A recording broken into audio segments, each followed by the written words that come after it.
सगळे लाडू मी दूध घालून बांधून घेतलेले आहेत. चवीला खूप छान लागतात आणि दुधामुळे लाडू घट्ट बांधला जातो, सुटत नाही. तुपातले लाडू सुटतात म्हणून मी दूध घालूनच लाडू बनवते. चवीला खूप छान लागतात. करून बघा. आवडल्यास लगेच लाईक, कमेंट आणि सबस्क्राईब करायला विसरू नका फ्रेंड्स. हॅलो फ्रेंड्स, कसे आहात?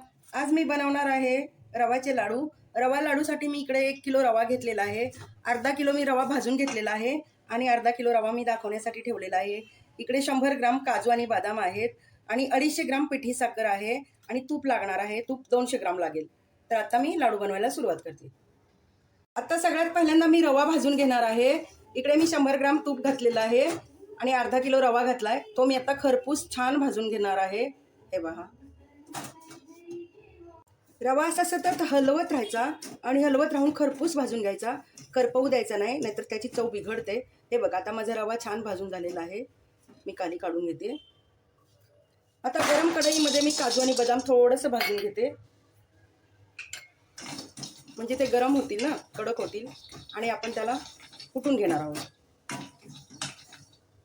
इकडे सगळा रवा मी भाजून घेतलेला आहे आणि गरम आहे तोपर्यंतच मी घालणार आहे पिठी साखर. 1 किलो रवासाठी मी 200 ग्राम पिठी साखर वापरलेली आहे आणि तेवढी पुरेशी होते. आता घालणार आहे काजू बदाम कुटून घेतलेले आहेत ते. हे चांगलं मिक्स करून घ्यायचं. आता हे सगळं मी छान मिक्स करून घेतलेलं आहे. परत मी 1 छोटा चमचा तूप घालणार आहे. 1 छोटा चमचा मी तूप गरम करून घेतलेला आहे. मी भाजताना 150 ग्राम तुपाचा वापर केलेला आहे आणि आताही परत मी थोडंसं घातलेलं आहे.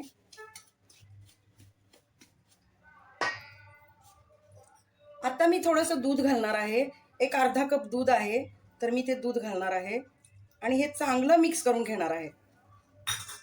दुधामुळे लाडू खूप चवीला छान होतो आणि खूप मस्त चवीला लागतो. बांधलाही छान जातो, सुटसुटीत होत नाही. जर तुपातले तुम्ही लाडू बांधलात ना, तर ते एकदम असे हात लावलं की लगेच तुटतात.